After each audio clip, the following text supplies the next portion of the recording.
the technical side of learning to read. We're going to get technical, and I'm going to use the technical terms so that when you hear them at your children's school, you know what they mean. The more tidbits of information you have, the better new tidbits will stick when you hear them.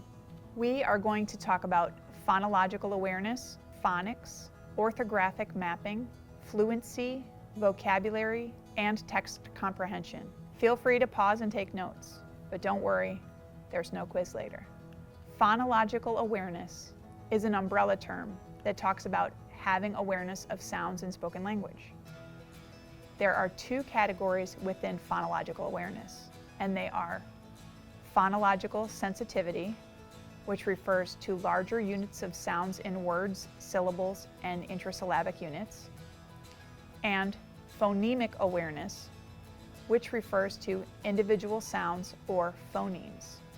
The most important phonological skills for reading are blending and segmenting at the phoneme level. Blending refers to being able to put individual sounds together to form a word.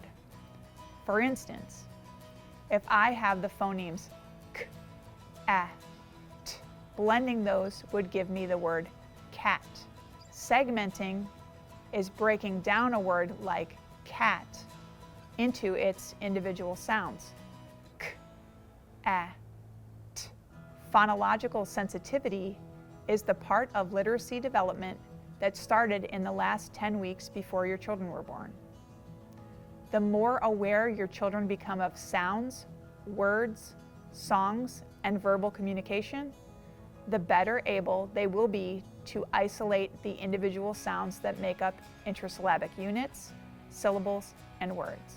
By the way, words can be one syllable, like boy, or more than one syllable, like curious.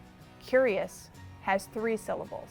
Intrasyllabic units are parts within a single syllable.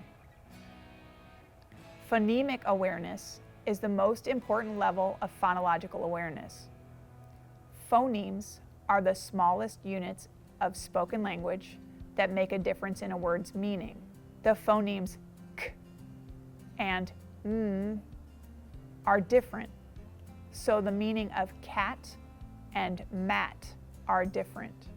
The most important thing for you to know is this: phonemic awareness is directly related to reading ability. If phonemic awareness is strong, reading is likely to be strong.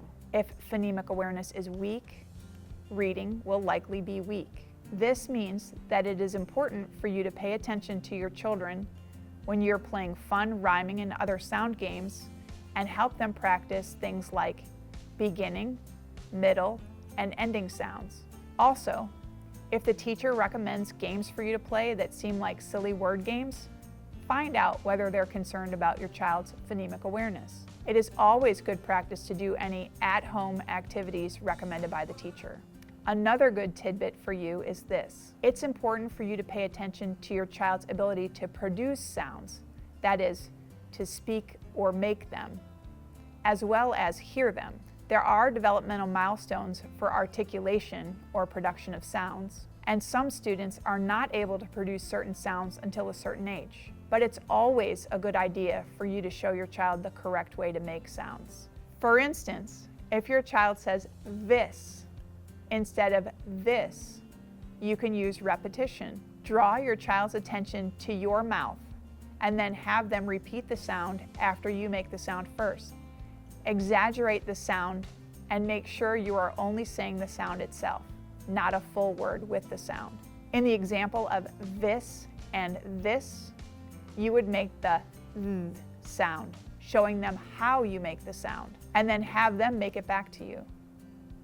Another way to help your child, if they're struggling to make the sounds correctly, is to give them a hand mirror. Have them watch your mouth as you say the word, then have them watch themselves as they make the same sounds in a mirror. This will allow them to get their lips, tongue, and mouth into the correct position. Many times, students who have trouble with speech carry those errors over into their writing. When they're not able to produce the correct sounds, it can also be difficult to match the correct letters.